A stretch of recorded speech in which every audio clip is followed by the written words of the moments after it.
At dawn, a black iron gate glides open to reveal Al Pacino's secluded estate in the Palisades, a world far removed from red carpets and flashing cameras. This isn't a film set. It's Pacino's sanctuary, where Hudson River breezes replace Hollywood spotlights. The former carriage house has been reborn into a modern retreat, one of several private havens that anchor his extraordinary life. Today, we step inside Pacino's world, his hidden New York refuge, his one-time Beverly Hills mansion, his understated car collection, and the quiet luxury of a Bronx kid who rewrote the story of American cinema. But to understand the man, we need to rewind to where it all began. Born in 1940 to Salvatore and Rose Pacino, he was just 2 when his parents divorced. His mother raised him in the Bronx alongside his Sicilian grandparents, immigrants from San Fratello and Corleone, names that would later echo through his most famous role. Pacino was a dreamer who loved movies but struggled in school, excelling only in English. At 16, he dropped out and left home, surviving on odd jobs, janitor, mail clerk, busboy, theater usher, while chasing stage work anywhere he could find it, from church basements to community lofts. What saved him was training. At HB Studio, under mentor Charlie Lawton, Pacino sharpened his craft.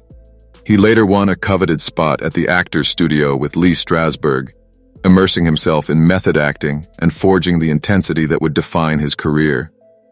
His first breakthrough came in 1967 with Awake and Sing, followed by The Indian Wants the Bronx in 1968, which earned him an Obie Award and caught the eye of producer Martin Bregman. Bregman steered him toward raw, uncompromising roles, first in Me, Natalie, 1969, then in The Panic in Needle Park, 1971, where his portrayal of heroin addiction drew the attention of director Francis Ford Coppola. Coppola fought to cast the little-known actor as Michael Corleone in The Godfather, 1972, a choice Paramount fiercely resisted. Pacino's quiet, coiled performance not only earned him an Oscar nomination, but transformed him overnight into Hollywood's most electrifying new star. He returned for The Godfather Part 2, 1974, widely considered one of cinema's greatest sequels, cementing his status as a master of depth and intensity. Through the 1970s and early 80s, Pacino became the face of the anti-hero. In Serpico, 1973, he was a whistleblowing cop. In Dog Day Afternoon, 1975, a desperate bank robber. In And Justice for All, 1979, a disillusioned attorney. And then came Tony Montana in Scarface, 1983. A role dismissed at first, later immortalized as a cult phenomenon, forever embedding Say Hello to My Little Friend into pop culture. The 1990s marked reinvention. Pacino finally won the Academy Award for Scent of a Woman, 1992, delivering his iconic hoo-ah performance. He balanced thunder and tenderness across the decade, sparring with Robert De Niro in Heat, 1995, playing a reformed gangster in Carlito's Way, 1993, a tragic mob mentor in Donnie Brasco, 1997, and a gleefully sinister lawyer in The Devil's Advocate, 1997. As the new millennium unfolded, Pacino embraced both television and film. He won Emmys for HBO's Angels in America, 2003, and You Don't Know Jack, 2010, while keeping his cinematic edge in films like Insomnia, 2002, and The Irishman, 2019, where he held his own against De Niro and Pesci. From 2020 to 2023, he brought his gravitas to streaming in Amazon's Hunters. In 2024, he co-produced and starred in Modi, a biopic of painter Amedeo Modigliani, and returned to the Oscars stage to present Best Picture, a reminder of his lasting power at the heart of cinema. And away from the screen lies the man himself, anchored by 2 very different retreats. His Palisades mansion, tucked into the historic Sneden's Landing district, is his Hudson River refuge. Pacino first bought property here in the 1970s, long before the enclave became a haven for artists seeking privacy just outside Manhattan. Just 25 minutes from Midtown, his home blends into the wooded landscape, its stone walls and quiet cul-de-sac hiding soaring interiors. Inside, 12-foot ceilings, walls of glass, and polished hardwood floors frame views of gardens and the distant river. The centerpiece, a sculptural staircase rising like a work of art, bridging the worlds of performance and peace. Here, in spaces defined not by flash but by restraint, Al Pacino has built a life of quiet luxury, a life far from the Bronx streets of his youth, yet never forgetting the hunger that carried him from odd jobs to immortality. The effect throughout is serene rather than showy, quiet luxury rendered in architectural form. At one end of the main floor, a chef's kitchen blends practicality with elegance. Retractable glass walls slide open to a stone patio, uniting indoors and outdoors for summer dinners or tranquil morning coffee.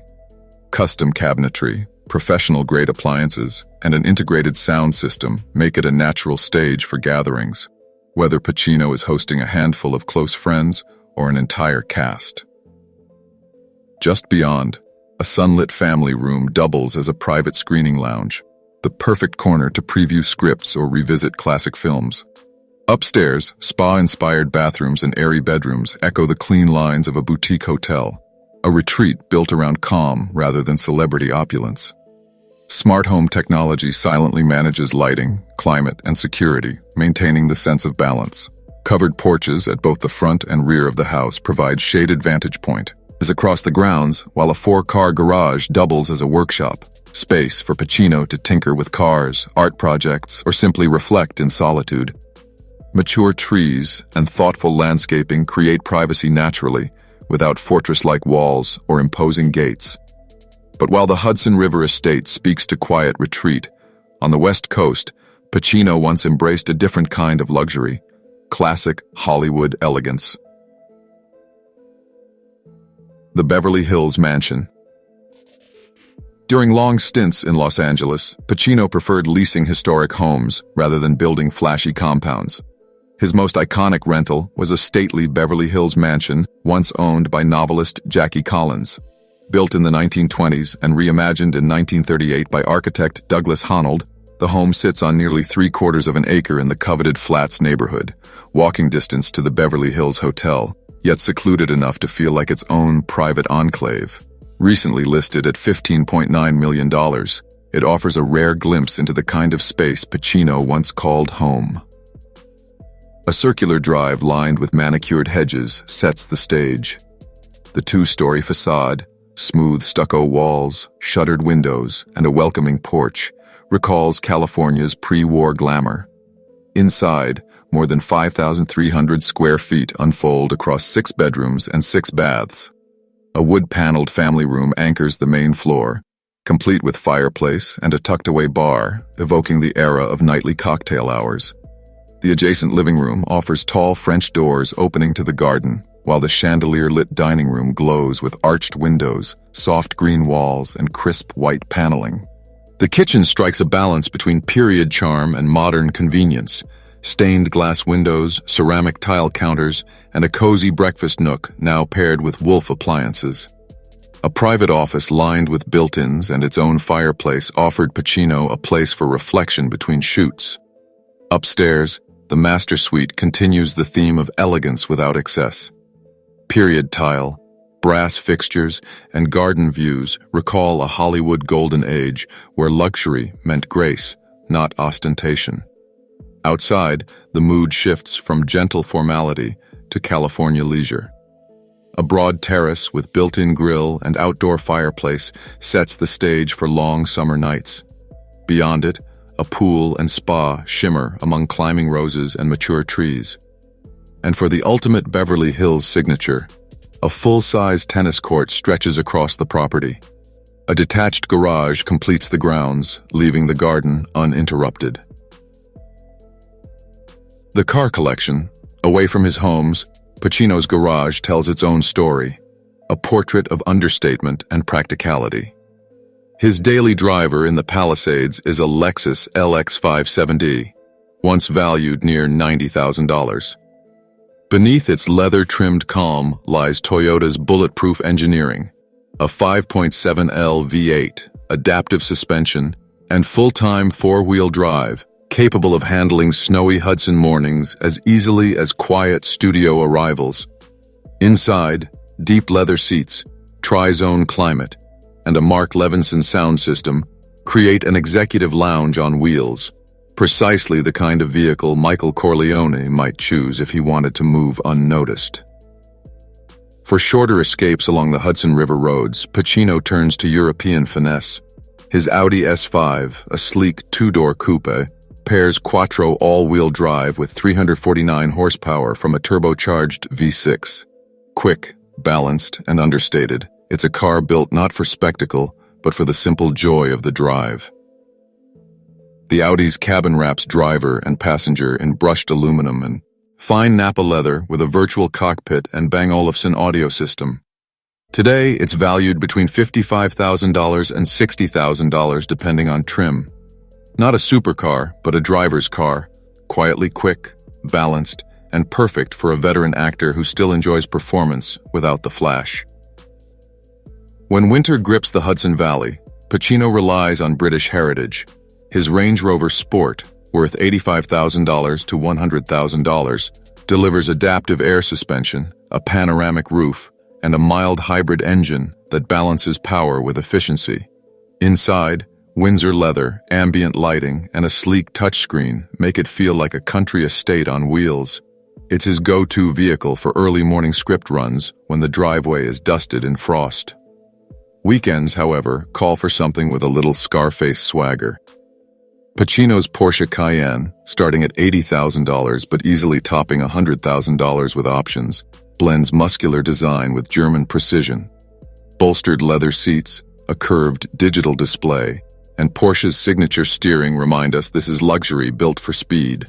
Subtle flash, just enough to nod at the legend behind the wheel. Then there's the outlier, a silver Mercedes SLS AMG with its iconic gull-wing doors and a hand-built 6.2L V8 pushing 563 horsepower. Originally priced at around $200,000, it's the only car in his collection that truly shouts rather than whispers, evoking a bygone Hollywood of flamboyant premieres and midnight runs along Mulholland Drive. Sliding those gull wings skyward feels less like entering a car and more like stepping into character, a single concession to overt glamour in an otherwise restrained fleet. And just as Pacino's garage tells a story of understated taste, so too does the fortune behind it. Income net worth. Over more than 5 decades, the Bronx Kid with Sicilian roots has earned hundreds of millions from stage and screen, yet his current net worth is estimated around $40 million. A mix of towering success and hard-earned lessons about money, management, and longevity. He began on a shoestring. For The Godfather, 1972, Pacino earned just $35,000, barely enough to cover rent. By Part 2, he secured $500,000 plus 10% of profits, which over time delivered tens of millions in back-end royalties. By Part 3, 1990, his paycheck had climbed to $5 million. In the 1990s, films like Carlito's Way and Heat commanded $5 to $6 million salaries, while residuals and streaming royalties keep those films profitable to this day. Rumors swirled that Martin Scorsese's The Irishman, 2019, earned Pacino $20 million, proof of his lasting box office gravity. Television also became a lucrative arena, with HBO paying him an estimated $10 million per film for prestige projects like Angels in America and You Don't Know Jack. Broadway, his first proving ground, brought Tonys for Does a Tiger Wear a Necktie, and the basic training of Pavlo Hummel, cementing his stage credentials before the screen windfalls arrived. Behind the camera, Pacino directed and produced projects such as Looking for Richard and Wild Salome, artistic ventures that deepened his portfolio, even if they weren't financial juggernauts. Endorsements and licensing deals, from European coffee ads to the Scarface video game, add steady streams of income, while streaming services pay annual royalties that can reach into the 7 figures. Rare stability in a famously unpredictable profession. But even the godfather of screen intensity has faced real-world math. Reports suggest Pacino lost more than $50 million in the early 2000s through lavish spending and dishonest accounting. At one point, his lifestyle overhead was said to reach $400,000 per month, forcing him into highly paid but critically dismissed projects like 88 Minutes, Righteous Kill, and even a cameo in Jack and Jill. Yet these films, while forgettable, kept him solvent and free to later pursue more ambitious work. Philanthropy, and just as his finances show a man who adapts, his philanthropy reflects someone who gives without fanfare. Unlike peers who headline galas, Pacino prefers quiet gestures. He has long supported Bono's One campaign, helping fight extreme poverty and preventable disease. Rather than speeches, he lent his name, his presence, and his influence, helping lobby governments for increased aid and more transparent trade policies. In the same spirit, he has backed Make Poverty History initiatives, youth arts programs, and theater funds that give the next generation of actors the chances he once fought for in church basements and community centers. His philanthropy may not dominate headlines, but like his performances, it carries weight where it matters most. And Pacino's commitment has stretched far beyond the screen.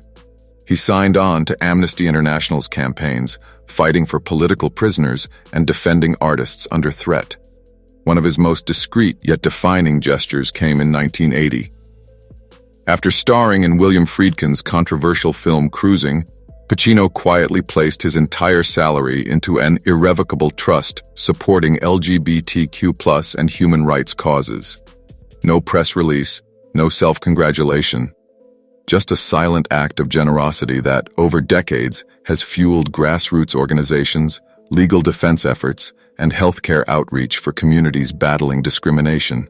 In 2018, he joined longtime friend Robert De Niro for a charity lunch auction benefiting the Tribeca Film Institute. The proceeds opened doors for underrepresented filmmakers, giving them access to grants, mentorship, and industry contacts. Beyond film, he has contributed to theater endowments, scholarships for acting students, and relief funds for stage crews during times of crisis. Even his presence at certain galas carries weight, reading banned plays at Amnesty evenings, or donating memorabilia from Scarface and The Godfather for auctions that benefit children's hospitals and veterans' mental health programs. Friends say Pacino never views these actions as branding, but as a personal code, one that mirrors the gravitas of Michael Corleone, but channels it toward generosity instead of power.